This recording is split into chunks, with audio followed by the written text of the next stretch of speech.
Master minds commerce చదవాలనుకునే 10th inter విద్యార్థుల తొలి ఎంపిక. ఫస్ట్ యూఎస్లో ఉన్నంతకాలం, యూఎస్లో 20 years ఉన్నా, యూఎస్లో ఉన్నంతకాలం నాకు 2 relations ఉన్నాయి.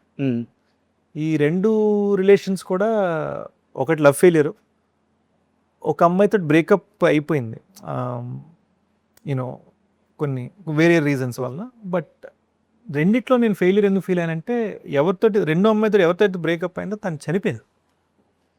So I was not able to take that.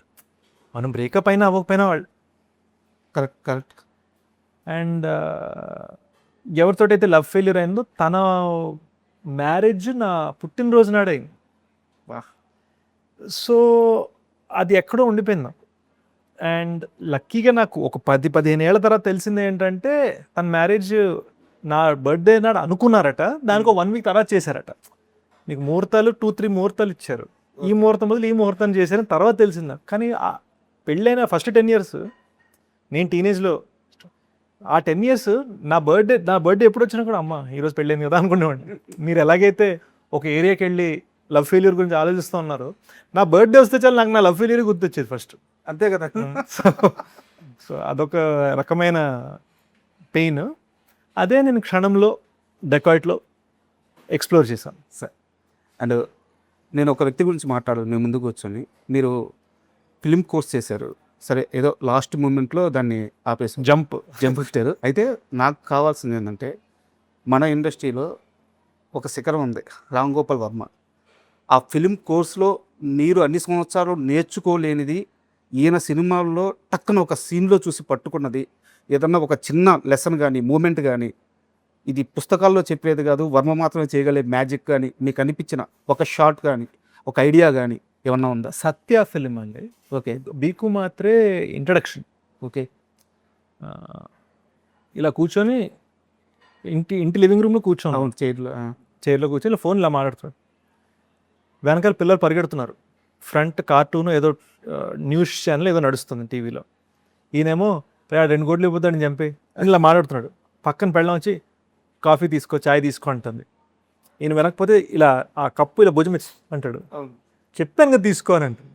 అంటే ఈ గ్యాంగ్స్టర్ ఒక్క షాట్లో, ఈ గ్యాంగ్స్టర్ ఒకడిని రే నువ్వు నాకు 2 కోట్లు ఇవ్వకపోతే నేను చంపేస్తాను రా అని ఇక్కడ థ్రెటన్ చేస్తున్నాడు. పిల్లలు ఆడుకుంటుంటే రే జాగ్రత్త రే పడిపోతాను, అక్కడ వాళ్ళని చూసుకుంటున్నాడు, పెళ్ళంతో సరసం. ఇవన్నీ 1 shot చూపించారు. Super observation. అండ్ మీకు తెలుసా లేదో, వర్మ సత్య సినిమా గురించి చెప్పింది ఇదే.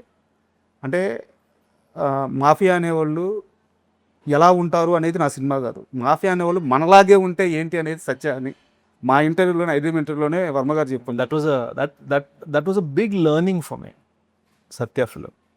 అండ్ మళ్ళీ డెకాట్ విషయానికి వస్తే, యాక్చువల్గా సినిమాలో అనురాగ్ కశ్యప్ గారిది చాలా ఇంపార్టెంట్ రోల్. బట్ ఓపెన్గా స్టేట్మెంట్ ఇవ్వచ్చేమో, ఇండియన్ సినిమాలోనే ఒక అద్భుతమైన స్క్రీన్ ప్లే రైటర్ ఆయన అండ్ డైరెక్టర్ కూడా. బట్ ఆయన స్క్రీన్ ప్లేలో మ్యాజిక్ ఉంటుంది.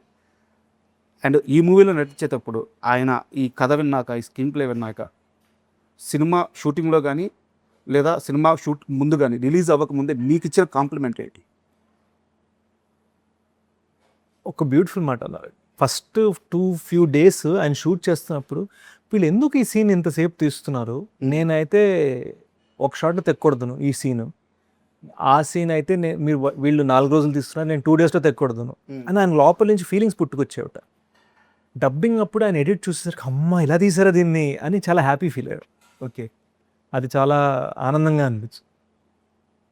అండ్ శేష్ గారు, నాకు చిన్న doubt, hero, screen play writer and అంటే ఈ మల్టీ టాస్కింగ్ అనేది, థింగ్స్ హ్యాండ్లింగ్ అనే దాని మీదే ఆధారపడి ఉంటుంది. నాకు మళ్ళీ ఒక చిన్న ఎగ్జాంపుల్, నేను మళ్ళీ మీ ఫస్ట్ మూవీకి వెళ్తున్నాను. దాంట్లో మీకు ఫ్యూచర్ తెలుస్తుందని చెప్పడానికి చాలా చేయొచ్చు, బట్ అక్కడ బడ్జెట్ కంట్రోల్ ఉంటుంది. మీకు ఒక టేప్ రికార్డర్ దగ్గర తీసుకెళ్ళి హీరోయిన్ని ఏదో పాట, నాగార్జున గారి పాట చెప్తారు, కానీ అటు మార్చంగానే నాగార్జున గారి పాట ప్లే అవుతుంది అనమాట. సింపుల్గా మీకున్న సోర్సెస్లో సినిమా మొత్తానికి అద్భుతమైన సీన్ చెప్పడం, అంటే మీ ఎర్లీ స్టేజ్లోనే ఆ థింగ్స్ హ్యాండిలింగ్ చేయడం అనేది మీకు అలవాటు అయిపోయింది. అంటే necessity is the mother of invention, English సామెత కదా. సో అది ఎప్పుడు నాకు చిన్నప్పుడు నాకు సరే బాగా ఇష్టం అండి. సో మీరు చెప్తుంది కర్మ సినిమాలో సీన్, సినిమా సీన్ అండ్ ఇక్కడ కనిపెట్టరు వాళ్ళు. ఒక్కటి ఏంటంటే హీరోగా నా కెరీర్ని నిలబెట్టుకోవడానికి కోసం నేను చేస్తున్న టాస్క్స్ ఇవి. సో నేను దీన్ని మల్టీ టాస్కింగ్గా భావించను. ఒక హీరోగా నేను ఒక విగ్రహం కట్టుకుంటున్నాను, ఆ విగ్రహాన్ని నిలబెట్టే స్టేజ్, ఆ స్టేజ్, ఆ ప్లాట్ఫామ్ అన్నది ఈ మల్టీ టాస్కింగ్. అక్కడి నుంచి అంటే మీరు చెప్పిన ఆ స్టేజ్ నుంచి ఈరోజు ఒక లగ్జరీ వచ్చింది మీకు సినిమా మేకింగ్లో. శేష్ అడిగినంత బడ్జెట్ ఇవ్వచ్చు, కళ్ళు మూసుకొని ఇవ్వచ్చు, శేషుని కళ్ళు మూసుకొని నమ్మవచ్చు. అది ఒక లగ్జరీ అనుకోవచ్చు. సో అక్కడి నుంచి ఇక్కడ దాకా ప్రయాణం ఏమనిపిస్తుంది? డెకాయిట్ మీకు ఇచ్చిన ఆ కాన్ఫిడెన్స్ ఏంటి?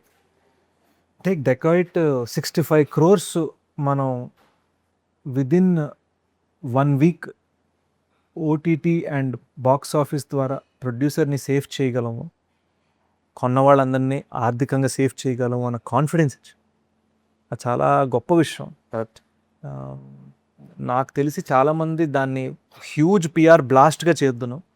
నాకు అది చేయడం రాదు, ఎందుకంటే నేను ఎక్కువ దాని మీదే వెళ్ళానంటే క్రియేటివిటీని వదులుకుంటున్నాను అన్న ఫీలింగ్ వస్తుంది. నా ఉద్దేశం అది కాదు.